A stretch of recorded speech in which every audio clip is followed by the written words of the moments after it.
pela graça.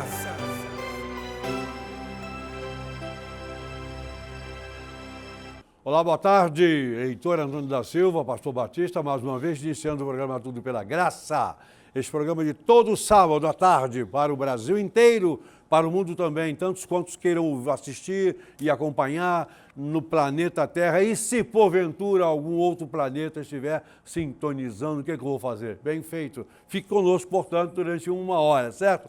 Aqui estamos com o programa Tudo pela Graça, com mensagem e tantas coisas mais, e com música. Já que estamos falando de música, vamos começar o programa hoje com música. E a música será o quê? Bless Music. Ok, chefe? Ok, diretor? Pode ser? Então, Bless Music, com um clipe maravilhoso das músicas produzidas pela Blessing, parceria com a TV Agathos Play, para louvar ao Senhor.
Voltando com o programa Tudo Pela Graça, agora ainda nesse primeiro bloco, eu quero convidar o pastor Henrique Araújo, né? O homem do ar, Araújo, que existe o Marujo, que é o camarada do mar, né?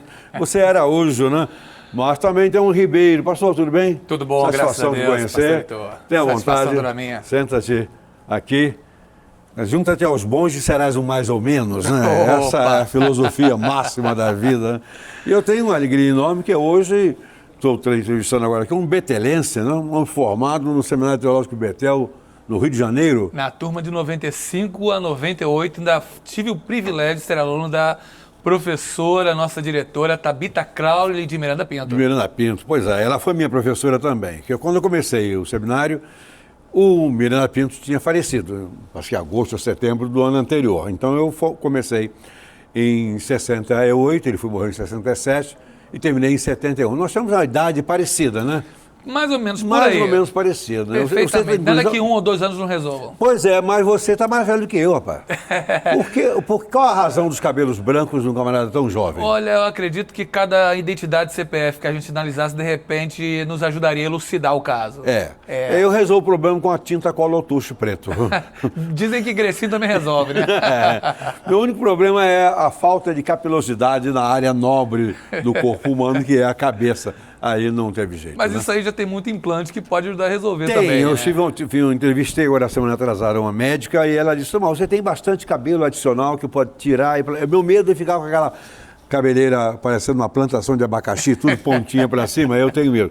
Mas não me incomoda, não. Me incomoda. Faz parte do processo. Como é fácil manter a juventude cromaticamente falando, né? Então vou deixando e vou me acomodando cada vez mais com a ausência capilosa. Faz parte. Na parte nobre do ser, ou na cabeça. Mas, Henrique, quantos anos de ministério, pastor? Eu fui ordenado em 28 de dezembro de 1997. Estou com 26 anos de ministério e em dezembro eu faço 27, se Deus quiser. 26 anos de ministério, que bom, né? É o tempo que a minha filha mais velha tem de casada. Que coisa, né? Coisa maravilhosa. É verdade. Eu fico observando ministérios longevos como o do senhor, como de algumas pessoas expoentes, sejam da denominação batista ou de outras mais. E a vida ela vai modificando, nos dando outra forma de ver e admirando, né? Porque é um longo tempo, é um tempo de maturidade, experiência. O Machado de Assis diz que cada homem vê o mundo com os olhos da sua idade. Então, quando a gente é solteiro, vê a vida de uma forma, quando casa e tem filhos, vê os pais de outra forma, e quando a gente tem 25 anos, 26 anos de ministério, admira tremendamente homens que têm tanto tempo de experiência ministerial como o senhor e tantos outros queridos amigos. Pastor, é interessante, eu gosto muito de estudar psiquismo humano, eu sou profissional da área, trabalhei muito tempo e trabalho ainda, não digamos, clinicando, mas academicamente eu, de vez em quando, estou dando uma piruada no assunto, né? E perceber isso, quando a gente era criança, a gente olhava o mundo e via as coisas pela nossa ótica do momento. E na casa que eu nasci, era uma casa de pau a pique, teto de sapê, que eu achava altíssima. Sim. Né? Em relação a mim, porque eu era desse tamanho. Se ela estivesse lá hoje, não está mais, já foi destruída, se ela estivesse por lá, eu lá voltasse e observar que esse é um casebre que mal daria para enfiar a cabeça ali embaixo. Né? Mas isso se aplica a tudo na vida. A tudo. Não é só questão de tamanho proporcional e relacional, mas em relação à compreensão. É verdade. E compreender o próximo é algo extraordinário, maravilhoso, mas tem uma coisinha interessante, compreender-se. Aquele conhece-te a ti mesmo, lá que estava interessante, não é de Sócrates, aquilo estava no oráculo de Delfos, né? Isso aí. Que ele conhece a ti mesmo é alguma coisa, é um ideal inalcançável. Porque por mais que nós nos conheçamos, isso é muito pouco em relação àquilo que efetivamente nós somos, não é? É verdade, né? É verdade. O bom é que a gente percebe na história socrática, né, pelos testemunhos, né, do Xenofonte, Platão, Aristóteles, ele mesmo não deixa escritos, né, mas a gente pega esses testemunhos e vê que Sócrates aplicou aquilo à sua vida, né, com algumas máximas atribuídas a ele, uma vida não examinada, não é digna de ser vivida. E aí a psicologia vai lançando luz com aquele eu oculto, eu desconhecido, o eu que os outros veem e que eu não tenho. E quanto mais nós ampliamos o conhecimento sobre nós mesmos, mais podemos nos arraigar na vida, nos equilibrar, nos estruturar. E é bom tanto para nós como também para os outros, não é? É super importante que nós não não desprezemos, não nos desvalorizemos, porque nós temos valor. Muito mais do que nós podemos imaginar, mas não tanto quanto nós construímos como o ideal de ser. Né? É verdade. Nós construímos aquele ideal de ser maravilhoso, etc. Especialmente o mundo artístico, né? O mundo artístico se considera, está na fama, etc., acha que, pronto, não vai cair dali nunca mais, né? Principalmente nesse tempo narcisista que a gente vive, Narcisismo né? puro, hedonismo, né, etc.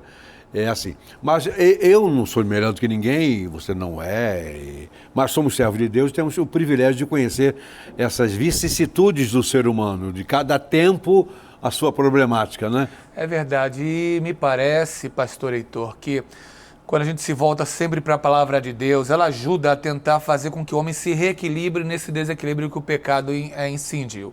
Você veja, por exemplo, chega na faculdade, alguém pergunta, depois de um final de semana muito deslocado, o que é o homem, Henrique? Eu estava lá no final de semana fazendo o que deu na telha, mas o que você pode me ajudar a dizer quem é o homem? E aí você pensa no conselho universitário, alguém chega lá e diz, olha, pensa em Sartre, o homem é uma bolha vazia flutuando no mar do nada. O camarada pensa e continua com aquele vazio existencial porque não preenche. Depois, no segundo tempo, o menino pergunta, o que é o homem? Eu falo para ele, olha, foi Abadiz, o homem é o próprio Deus porque ele projeta em Deus o que ele queria ser e ele não é. Mas o menino olha para Sartre e não satisfaz porque coloca o homem lá embaixo, Feuerbach não satisfaz porque coloca o homem lá em cima, e aí chega o salmista e faz a mesma pergunta dizendo o que é o homem, não é? Quando naquele Salmo 8 ele fala, ó Senhor, Senhor nosso, quão admirável é o teu nome sobre toda a terra, da boca dos que mamam, que suscitaste peito, suscitaste, e dos que mamam e dos meninos de peito, tu suscitaste força, que é o homem para que te lembre deles e o filho do homem para que o visites. Aí ele diz, pouco menor do que os anjos o fizeste. Ou seja, ele não é Deus de Feuerbach. Mas de glória e de honra o coroaste. Ele não é uma bolha vazia flutuando no mar do nada. Então a Bíblia nos reequilibra, pastor Heitor, e isso é maravilhoso. É maravilhoso. Agora, você está falando que é o homem, e positivamente eu não conheço muito sobre esse personagem, não. Mas eu tenho uma frase, é minha mesmo, eu cometi essa frase há muitos anos atrás e citei essa frase no Brasil inteiro em minhas aulas, que eu dei aula em todo o território nacional, mais de 6 mil alunos aí em curso de formação e depois de curso de pós-graduação. Eu tenho uma definição do homem, assim, o homem é a soma de todos os seus momentos tornados uma constante. Ou seja, cada um de nós, no momento em que estamos, nós estamos numa constante. Do constante do aqui e do agora. Então, o que nós somos? Na verdade, nós somos a soma de todos os nossos momentos até aquele momento. Dali a pouco nós já seremos diferentes, porque outras experiências, outras vivências nós teremos já agregado. Então, nós somos a soma de todos os nossos momentos tornados uma constante. Uma coisa curiosa, os telespectadores podem achar que eu sou até meio bobo. Não achem, tenho certeza disso, né? Tenho certeza disso, que eu sou bobo. Tem um pastor rindo para mim aí, mas ele acha graça de tudo que eu falo, que é meu amigo, né? Amigo para essas coisas, né, Marivaldo? Pois bem, então, mas eu gosto de lembrar de alguns fatos. Por exemplo, o que eu sou, o que você é? Você não sabe, mas todos os seus momentos, tudo que você viveu na vida faz parte de você aqui e agora. É verdade. Tanto é que se eu invocar uma lembrança qualquer, se eu fizer com que você volte na casa, a primeira casa em que você morou, que você lembre, não sei se pequeno ou um pouco grande, qual a primeira casa? Lembrou dela agora? Lembrou da primeira casa em que você nasceu, você lembrou? Viveu?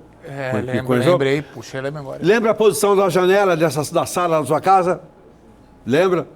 Ok?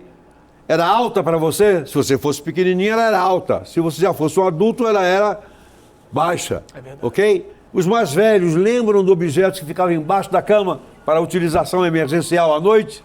Sabe qual é o nome? Sabe, não vou falar não. Pois bem, então você está se lembrando dessas coisas, sabe por quê? Porque elas estão vivas em você. É verdade. Mas não é só lembrança de coisas de lugar que estão vivas em nós. Estão vivas em nós as experiências todas que tivemos. O nosso primeiro amor, quem não lembra, né? Você lembra? Eu lembro. A primeira paixão que eu tive, o Garota Feia. Mas eu fiquei entusiasmado. Eu achei maravilhosa, porque foi a primeira que teve coragem de olhar para mim e jogar um beijinho. Aquilo dói em mim até hoje. Mas quem não tem uma história de primeiro amor de primeiro trabalho, de primeira experiência, de qualquer coisa. Isso tudo está impregnado em nós. Por isso que eu digo que o ser humano é a soma de todos os seus momentos tornados uma constante. Uma mistura de Parmênides e Heráclito, né? O que Exatamente, permanece, mas tudo o que sábio tem tem mutação, que, na né? verdade, mixar outros sábios. É verdade. Você pastoreou em Goiás? Eu pastorei em Mato Grosso ali. Mato Grosso, desculpa. Do ladinho, não é? Pastorei em Rondonópolis, pastorei 2 igrejas em Mato Grosso. Em 2004, pastorei a primeira igreja batista de Pochorel, lá no interiorzão de Mato Grosso. E mais recentemente, nos últimos 6 anos, eu pastorei a segunda igreja batista de Rondonópolis, capital do agronegócio brasileiro, a 230 quilômetros de Cuiabá, com 244 mil habitantes. Baixíssima umidade do ar, mas cidade aprazível, cidade boa, terra do Piqui. É uma secura danada lá. Uma secura danada lá. E terra do Rio Vermelho, né? Mas um povo muito amoroso, um povo muito querido, um povo que foi difícil deixar, porque é um povo que vem no coração. De um modo geral, há muita semelhança nos estados do Centro-Oeste, né? Sim. Muita semelhança, né? Existe uma semelhança, muita semelhança, porque primeiro você tem a parte do cerrado, propriamente dito, então você faz com que toda a parte gastronômica tenha similaridades, frutas que nós desconhecemos aqui são fartas lá, comidas, pratos, como por exemplo, não conhecemos aqui, não comemos muito piqui, o arroz com piqui, ou por exemplo, a famosa cachorrada, que é um prato maravilhoso lá. Então, comidas típicas lá, Mato Grosso do Sul, Mato Grosso e Goiás, elas perpassam todos esses 3 estados ali. Mas tal da cachorrada, não é cachorro não, né? Não. Eu não sou cachorro não, lembra dessa música? Pra viver não tão é... desprezado, não é isso aí, coitado não, né? Mas o piqui é uma fruta amarelinha linda, né? Que tem que tomar cuidado com os espinhos. Pode comer, pode colocar na boca e mastigar sem problema, né? Aprecie com moderação. É espinho, os espinhos são pra dentro, né? Isso aí, aí você tem que ir roendo, é alguma coisa bem meticulosa. É igual a vida mesmo, você tem que ir roendo, cuidado acabar com os ela. espinhos, isso aí. Mas o piqui, vai dar um sabor agradável ao arroz, bom, a galinha. Lá no Centro-Oeste tem um jeito. Piqui ou você ama ou você odeia. Quem come piqui, come logo 3, 4, 5, 6 de uma vez. E quem não gosta não suporta nem o cheiro, porque o odor dele é muito forte. Gastronomia, linguagem, cultura, pescaria, todos esses elementos fazem com que haja uma junção maior, implícita no povo do Centro-Oeste. Um povo muito agradável. Eu conheço aqueles estados todos, agora temos um pouco mais. Eu conheço aquela gente e gosto muito daquele povo. O povo trabalhador por excelência, né? Trabalhador. Eu gostei tanto de Rondonópolis, casei com uma rondonopolitana, pastor. Estou casado com uma rondonopolitana há 20 anos. Há 20 anos. E trouxe ela para cá. Tá isso feliz aí. da vida com o clima daqui, não está? Tá. Essa umidade do ar aqui, nossa, é boa. Proximidade, né? O vento, proximidade do mar. Praia. Bom demais, bom demais. Boa. Atua hoje em pastorado? Não, né? Hoje não. Hoje eu vim para cá sob uma orientação divina de me envolver um pouco mais com a educação teológica, que eu nunca deixei no Centro-Oeste. Eu dou aula em seminários há 26 anos, já dei aula para mais de 20 seminários no nosso Rio de Janeiro e Brasil.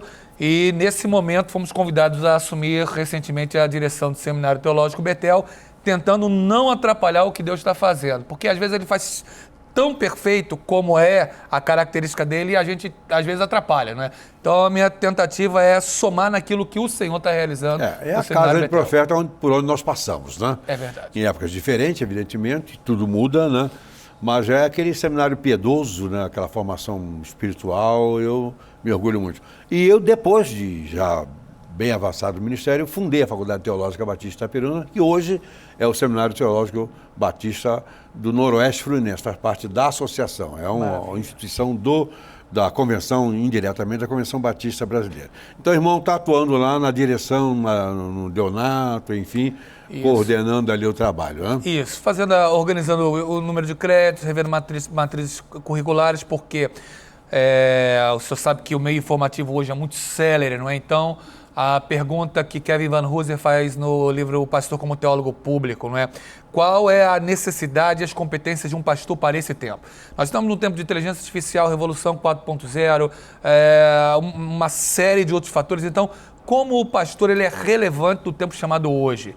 E a matriz curricular ela tem que acompanhar todo esse processo informativo, mantendo o conteúdo bíblico, mas preparando um pastor para esse tempo. Então, tem todo um trabalho de reflexão, organização do curso, novos cafés teológicos, temos um café teológico mensal, conferências missiológicas e tentar fazer com que essas matrizes acompanhem a necessidade das competências para esse tempo. Que o ministério, o pastor é um homem de Deus atuando no tempo, mas o tempo muda. Isso aí. E Deus nunca exigiu que o tempo permanecesse travado, não.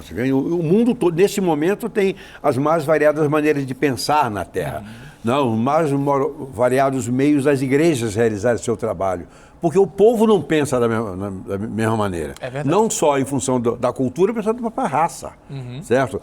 Só que o reino de Deus tem que abranger a todos. É o evangelho para todos. O evangelho é o poder de Deus para a salvação de todos aqueles, né, que vierem, aqueles que puderem crer. E todos podem. Agora, é claro que cada um crê do seu jeito. A mensagem é a mesma, o evangelho é o mesmo, a salvação é de uma maneira só, o caminho único é Jesus, mas não adianta que as pessoas pensem de maneira. Quando a gente chega nos Estados Unidos e visita uma igreja lá, puxa, eu não estou acostumado com esse jeito de fazer culto. Pois eu não estou acostumado com um jeito de fazer culto, nem hoje na minha cidade as igrejas já são divergentes demais. É verdade. E não adianta dizer essa está errada, que ela está certa. Não.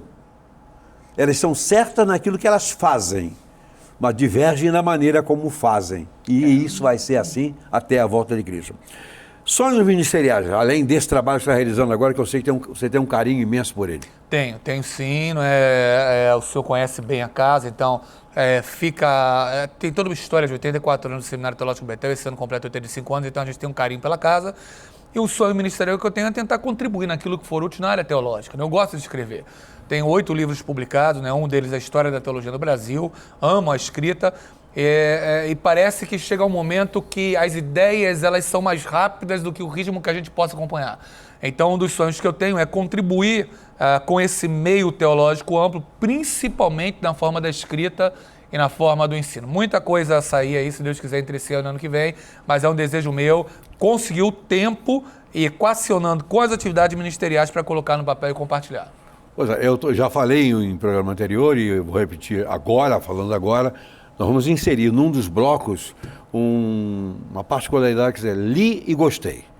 Porque eu leio os livros e vou riscando, e vou sublinhando sublinhando, você fala sublinhando, mas é sublinhando, vou sublinhando as frases, né? Vou encurtando para ficarem, digamos assim, palatáveis, dizíveis, diríamos assim, e depois eu observo o livro cheio de detalhes, de frases que eu li, eu entendi, mas o povo em geral não viu. Sim. Então eu quero fazer essa participação de quem leu alguma coisa, grifa, manda para a gente apresenta e comenta, etc.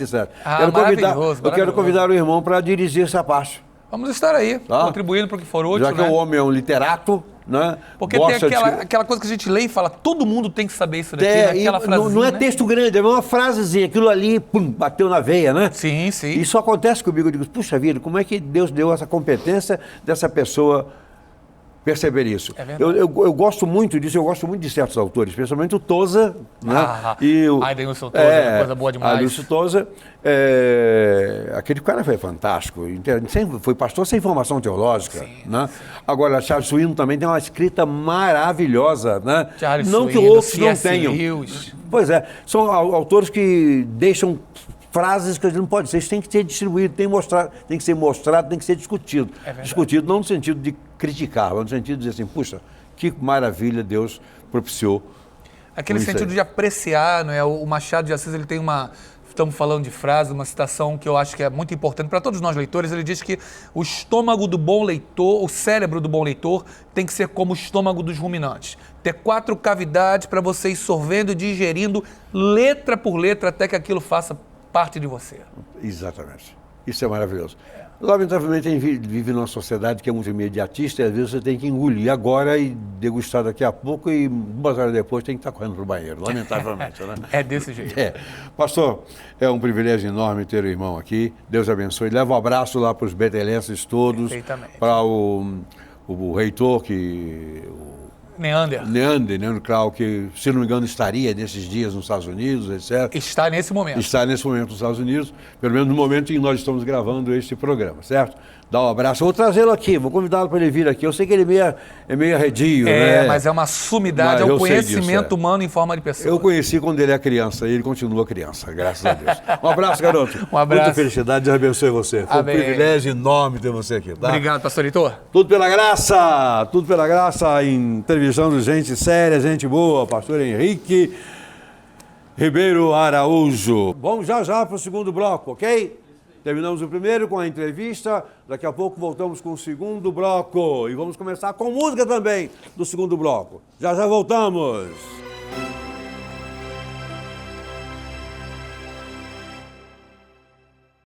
O IBEMP, Instituto Brasileiro Evangélico Memória Pastoral de Caráter Filantrópico, associou-se ao Banco Santander, que administra fundos financeiros, e criou um plano de investimentos com alta rentabilidade.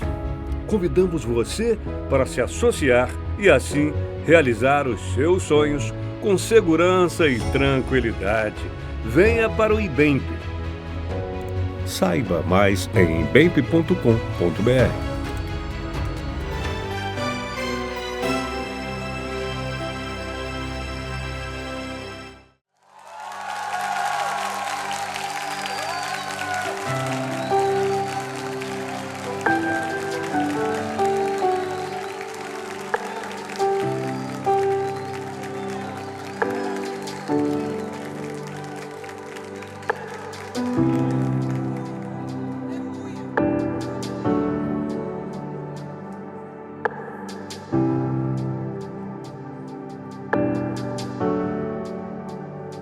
Quando clamamos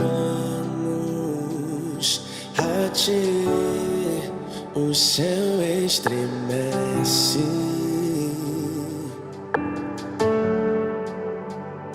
Quando clamamos a ti, um milagre acontece.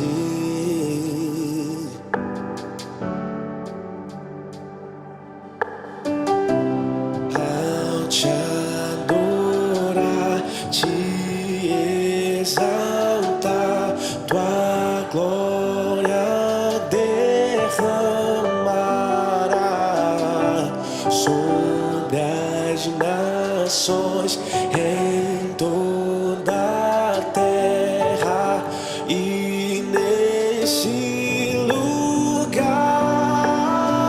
clama a terra, achei a fé, o Rei dos Reis, o Santo de Israel, que em meu alma fez o seu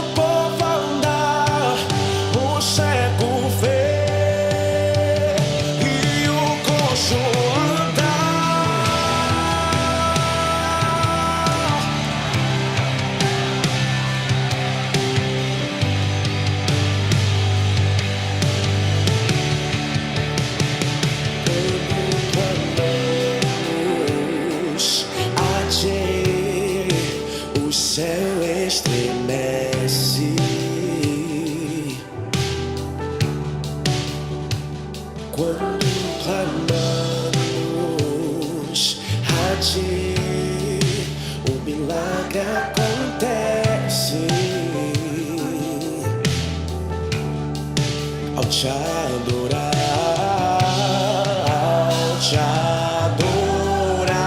te exaltar, tua glória derramará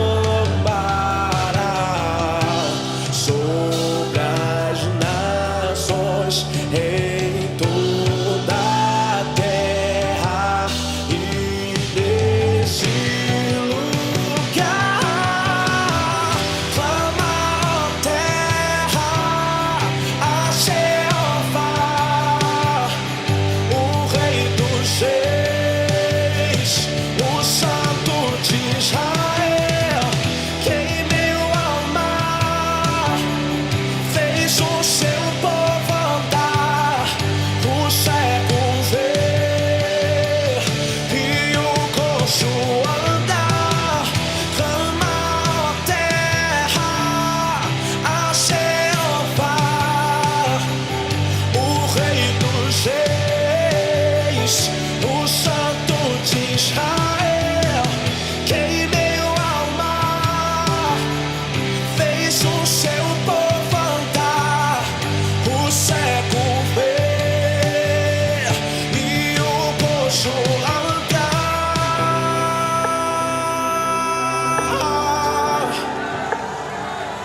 mais a mim e responder-te-ei. Clama mais a mim que tuas feridas sararei. Clama mais a mim que faço o morto reviver. Clama mais a mim que o fogo vai descer. Clama mais a mim que responder-te-ei. Clama mais a mim que tuas feridas sararei. Clama mais a mim que faço o morto reviver. Clama mais a mim que o fogo vai descer.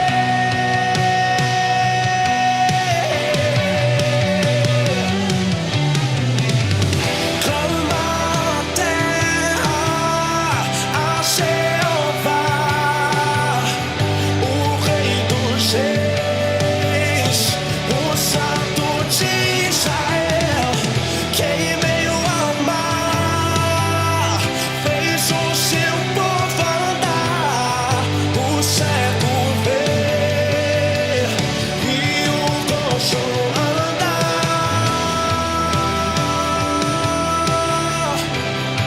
Tu fez o povo de Israel passar, Senhor,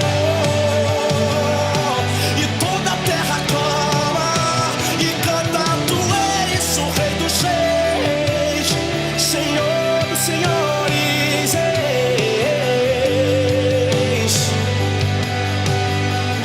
o Santo de Israel.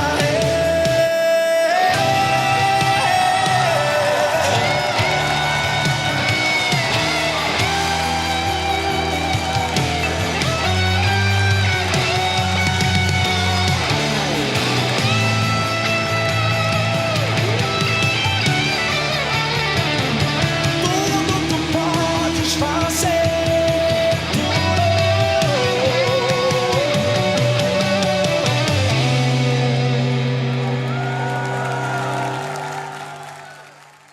Olá, tudo pela graça, agora no seu segundo bloco, depois de termos entrevistado o querido pastor Henrique Araújo, deão e um dos administradores do Seminário Teológico de Betel, no Rio de Janeiro, agora nós vamos para o segundo bloco, é exatamente no momento em que ele prega, traz a mensagem do Senhor. Pastor Henrique, tenha a bondade de vir aqui para entregar aquilo que Deus tem colocado no seu coração para esta hora, e vai ser muito bom apreciar a palavra que Deus lhe tem dado. Obrigado, pastor Heitor. Obrigado você pela sua audiência. E eu queria compartilhar a palavra de Deus no livro de Josué com você, mas o pastor Heitor estava falando em bloco anterior sobre a questão do tempo, não é? Aquilo que faz parte de nós, quem nós somos, uma junção de momentos. E me lembrei muito de Agostinho, que Agostinho é um dos melhores filósofos, um daqueles que mais fala sobre o tempo de maneira melhor, junto com Einstein. E na sua excelente obra Confissões, Agostinho ele nos lembra que parece que todos os tempos estão presentes em nós ao mesmo tempo. Ele conceitua o passado como tempo que já não é mais, o futuro como tempo que ainda não é, o presente como tempo que é, mas não será para sempre. Agostinho diz que eu posso trazer o passado ao presente por meio da memória. O presente se presentifica por meio da vista. O futuro eu posso trazer até mim por meio da imaginação. Por isso, por meio da memória, por meio da vista e por meio da imaginação, eu posso trazer todos os tempos ao presente nesse exato momento. E quando falamos de presentificar, Josué me parece um dos livros bíblicos que mais fala sobre essa presentificação, que mais fala sobre a história, que mais fala sobre uma teologia da história. Josué, ele recebeu um grande desafio, o desafio de subsequenciar o trabalho de Moisés. Deus levanta Moisés como libertador milagrosamente, livrando das águas em Êxodo capítulo 2. No capítulo 3 e 4 se dá a sua chamada a um recalcitrante Moisés que, após várias falas divinas, aceita o desafio de libertar o povo do Senhor. Esse Moisés ele vai diante de Faraó em Êxodo 5 até Êxodo 12, proclama 10 pragas, onde na última Faraó liberta o povo de Israel do Egito. Capítulos 12 a 19 de Êxodo, o povo chega até o pé do Monte Sinai. E nos capítulos 19 de Êxodo, até o capítulo número 10 de Números, o povo está paradinho no pé do Monte Sinai. É interessante, porque às vezes a gente olha a Bíblia, lê os livros de Êxodo, Levítico e Números e fica pensando que os 40 anos se passaram por ali, na realidade não. Em Êxodo 19, o povo está parado no pé do Monte Sinai, para se locomover novamente só em Números capítulo de número 10. Os 40 anos que Israel fica no deserto vão de Números capítulo 10 até Números capítulo 20. Se resumem naqueles 10 capítulos ali do livro de Números. Para depois, de Números 20 até Números 36, você estar tratando sobre o último ano da vida de Moisés. No livro de Deuteronômio, seus 34 capítulos são a repetição do discurso. Moisés, então, do discurso quando menciona a lei de Moisés, não é? E aí você chega diante de Josué. Josué capítulo 1 começa com Deus trazendo um fortalecimento, um ânimo. Deus fala 4 vezes em Josué capítulo 1, esforça-te e tem bom ânimo. Por que Deus diz tanto a Josué enfaticamente, esforça-te e tem bom ânimo? Porque liderança cansa e desanima. Deus sabe disso. E ele fala para Josué, esforça-te e tem bom ânimo, Josué. Esforça-te e tem bom ânimo. Esforça-te e tem bom ânimo. Versículo 5 do capítulo 1, Deus diz a Josué, Josué, como eu fui com Moisés, eu serei contigo. Onisciente, Deus sabia que o povo ia exigir isso de Josué no capítulo 1, versículo 17. Quando Josué, fazendo seu primeiro discurso ao povo, diz ao povo que o siga, e o povo fala, nós vamos segui-lo. Tão somente teu Deus seja como foi com Moisés. Deus já prometera isso a Josué. Deus já dissera a Josué que seria com ele. Então Deus fortalece Josué e vai confirmar o seu ministério pelo primeiro milagre. Josué passando junto com os sacerdotes e com os milhares do povo em pés enxutos no Rio Jordão. E Deus diz a Josué, Josué, eu vou fazer o primeiro milagre, vou confirmar você diante do povo, você vai abrir o rio diante do povo, e quando você chegar no meio daquele rio, você vai pegar algumas pedras com os sacerdotes, 12 pedras, uma pedra representando cada tribo, para que você erija um memorial, e no futuro os filhos vão perguntar, capítulo 4, versículo número 21 de Josué. E falou aos filhos de Israel, dizendo, quando no futuro vossos filhos perguntarem a seus pais, dizendo, que significam essas pedras? Fareis saber a vossos filhos, dizendo, Israel passou em seco esse Jordão. Quando perguntarem para você o que significam essas pedras, você vai dizer que elas representam um milagre, deles terem passado o Jordão em terra seca. Todos nós temos um memorial diante de Deus. Assim como os filhos perguntariam sobre aquele memorial, nossos filhos, nossos netos, podem perguntar sobre a nossa história de vida com Deus. Nosso memorial de vida com Deus tem 3 tipos de pedras que haviam naquele memorial de Josué.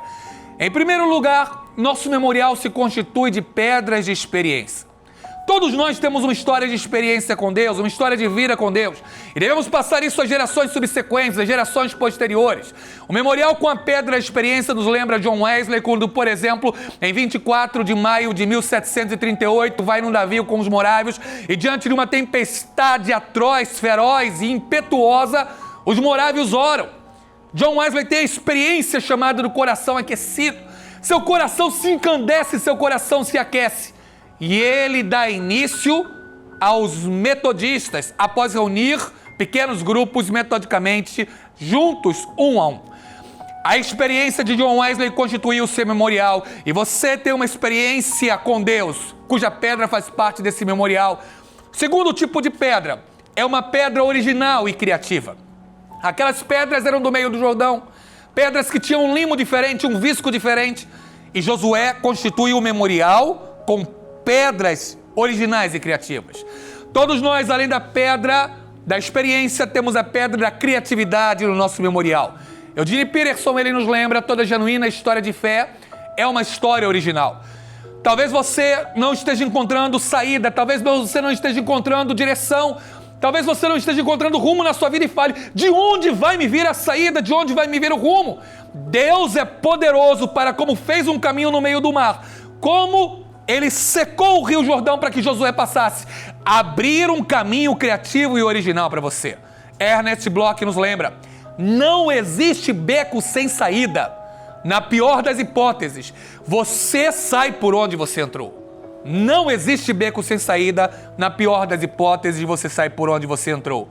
Mas se esse memorial tem pedras de experiência, se esse memorial tem pedras de originalidade, esse memorial também tem pedras de milagres com Deus.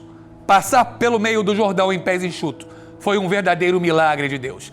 Deus também tem um milagre para você. E talvez esse tempo, o milagre seja o milagre do tempo, o milagre da coerência. No mundo em que parece que o certo é o errado e o que o errado é o certo. Um milagre chamado razão e coerência pode ser o que você precisa da parte do Senhor. E Deus pode fazer isso para você. A conclusão que eu chego de tudo isso é que se Josué, sua família e o povo de Israel tiveram um memorial que lembrava a eles que aquele Deus que fez coisas poderosas no passado poderia fazer também as gerações subsequentes. Cada um de nós tem um memorial de vida com Deus. Mas pastor, eu estou afastado, eu estou perdido, eu não tenho alento, eu não tenho rumo, eu não tenho direção, eu terminei com a minha vida. Conto uma ilustração e com ela eu concluo essa palavra. Um pai fizera com que um filho, dissoluto, devasso e completamente irresponsável, lhe jurasse em sua grandíssima fazenda: meu filho, eu vou passar tudo para você, mas sei que você vai perder tudo. Eu sei que você vai acabar com todo o rumo e todo o caminho. Prometa-me uma coisa: quando tudo terminar, quando tudo acabar, quando você perder tudo, venha para o celeiro, coloque o seu pescoço nesse laço que eu preparei e jogue-se daqui abaixo. O filho ficou estupefato, ficou assustado. Pai, o senhor quer isso? Prometa-me. Prometo, pai. O pai morreu, o filho perdeu tudo. Então, como no último momento de lucidez e honradez da sua vida, disse: ainda que não tenha cumprido nada na minha vida e honrado a memória do meu pai, agora falo-ei cumprir a promessa. O filho colocou a cabeça naquela corda, o pescoço naquela corda e se jogou dali abaixo. A corda estava podre, havia um fundo falso debaixo da palha.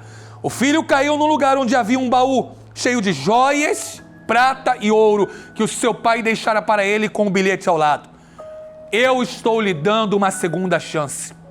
Não desperdice. Deus está dando uma segunda chance a você. E Ele lhe diz hoje: olhe para o seu memorial de vida com Ele.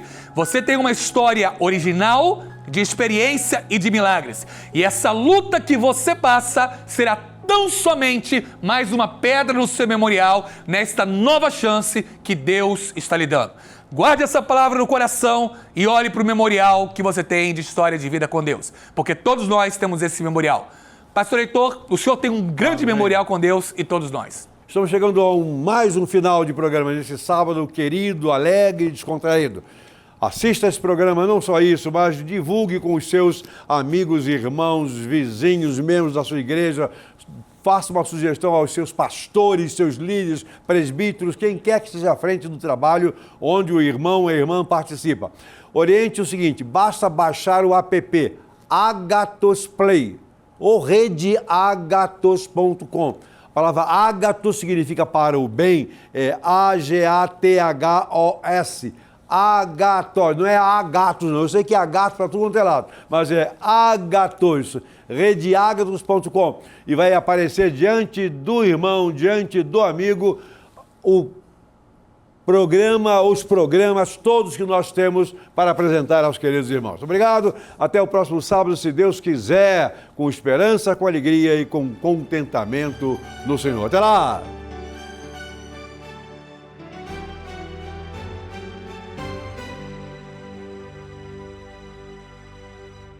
Este programa foi um oferecimento do IBEMP, o instituto que oferece possibilidade de investimento compatível com as suas condições econômicas e para garantir um futuro melhor. Acesse agora mesmo ibemp.com.br. A vitória está depois da muralha.